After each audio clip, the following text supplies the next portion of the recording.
Nice and energetic. Yes. Tim Welbeck, Mark. I'm Timothy Welbeck. I'm a professor of Africology and African American Studies.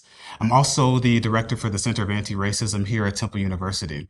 When I'm not doing all of that, I love to read comic books. Oftentimes, we will skim through comic books and think about it's something that we do in our leisure, but comics are more than that. They embrace and delve into various societal issues and themes and symbols. And so much of what we talk about in my classes in the Africology department come to life in the pages of these comic books.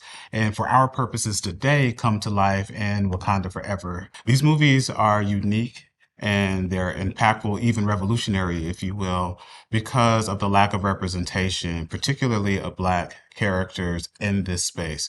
T'Challa in the comic books is the first major superhero who comes from Africa. And not only does he come from Africa, but he comes from the most powerful civilization in the known world. Not only are they technologically advanced, but sociologically they're advanced as well.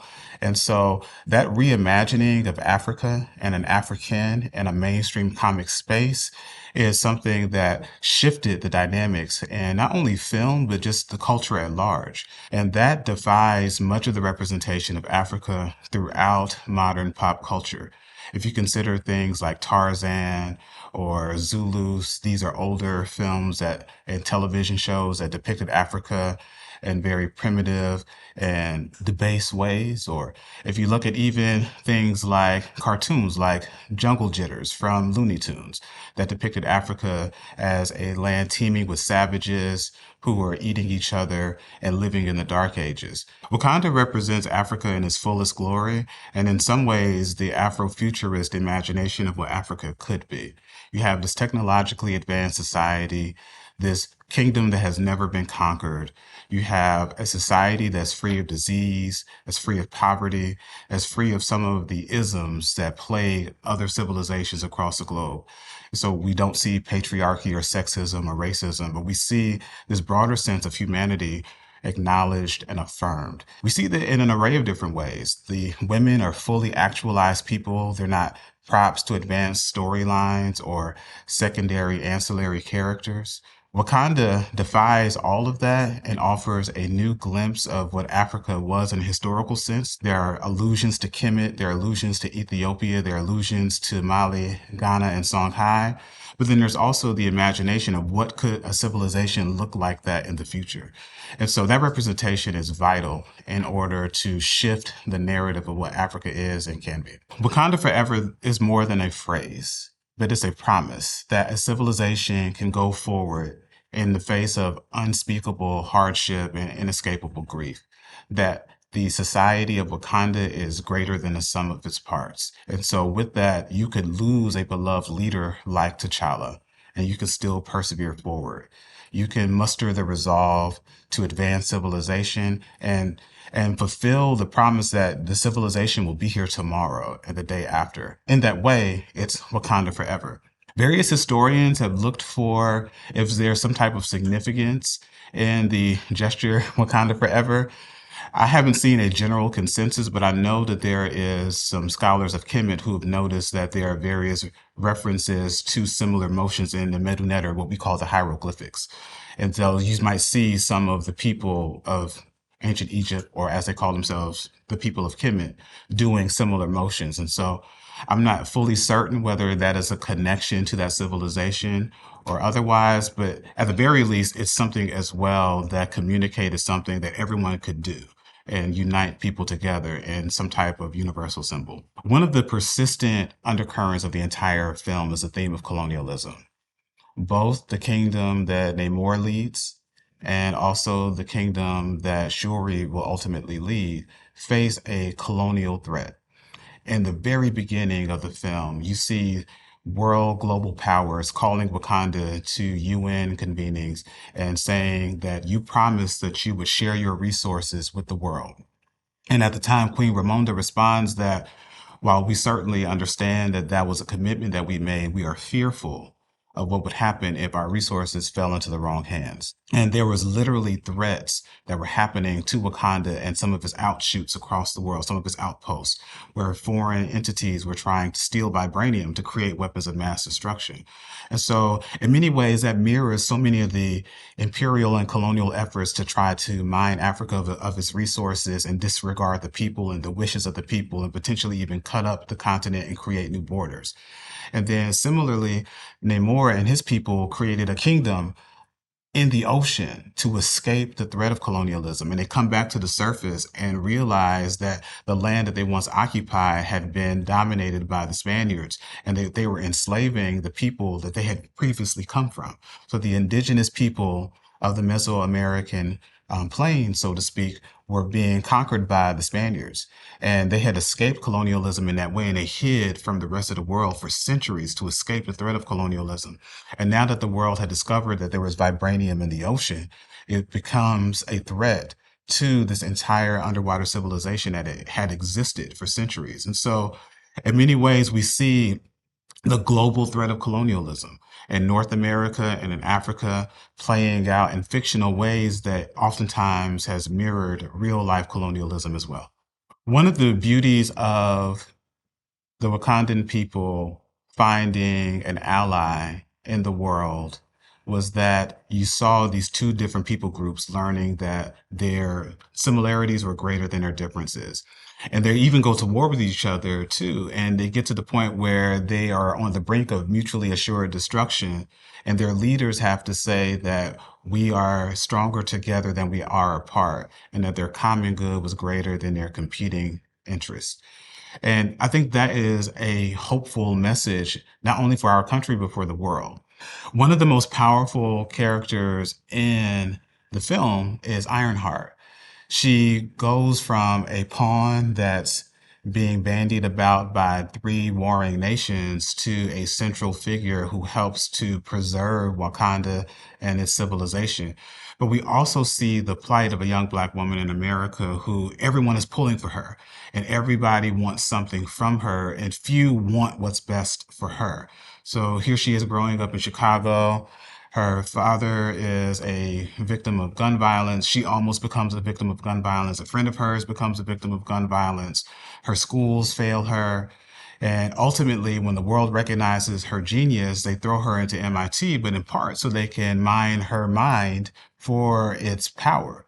And so the film deals with that, but she also finds a second home in Wakanda where the people there not only recognize her genius, but the value of her as a person and are willing to fight for her and sacrifice for her. Shuri was willing to sacrifice herself for Ironheart. And I believe that's a beautiful message, particularly for what Ironheart represents in the film, a Black American woman in Africa for the first time, and there finding a place that she can call home and people who are willing to fight for her. One of the great parallels, and I'm not certain how much of it is intended, of the film is how it mirrors the ways in which Black families oftentimes have to continue in the face of losing their patriarch. The film, literally from the first scenes, deal with Chadwick Boseman's death in a figurative sense, and also the death of T'Challa in terms of the context of the film. So in this particular instance, T'Challa dies. And T'Challa has succeeded his father, T'Chaka, who also tragically died.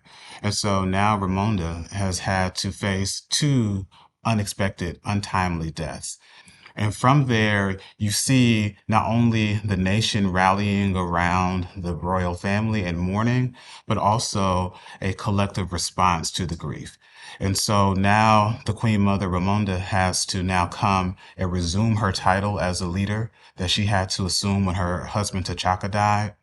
Shuri is now next in line to the throne.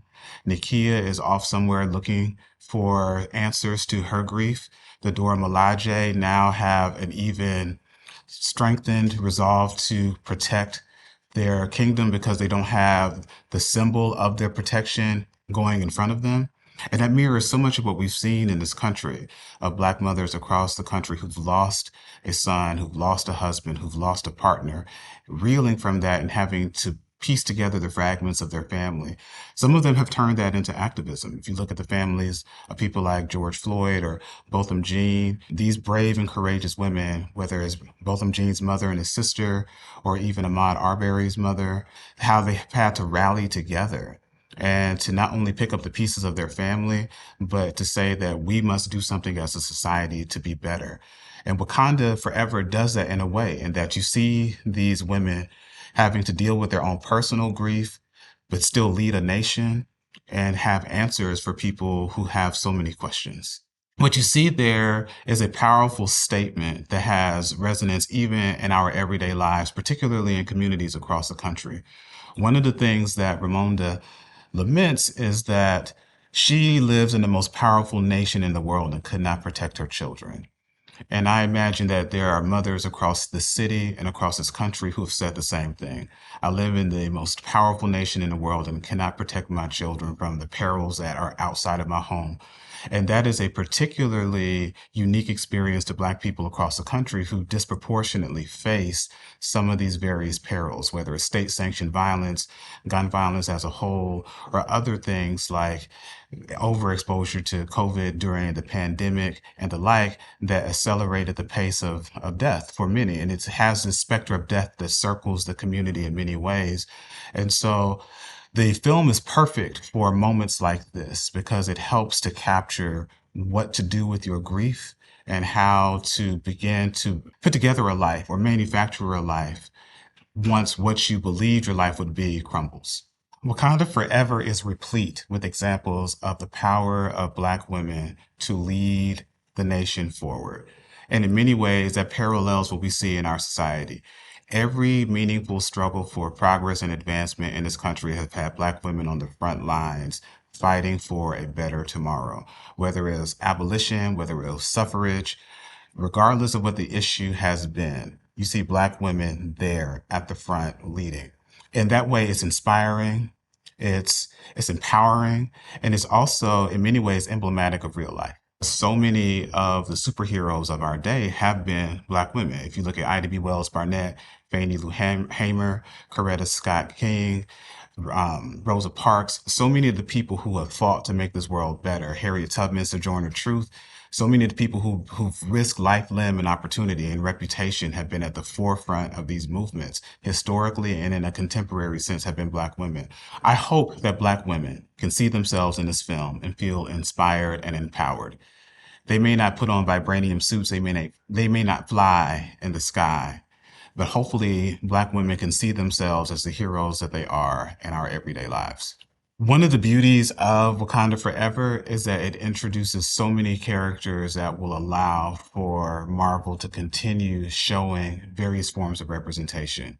We see Wakanda, we see Namor, we see Ironheart, Riri Williams, and so all of these different people can not only represent different factions of Marvel's audience, but also segments of the global society and help to better demonstrate what happens when we get a view of all people.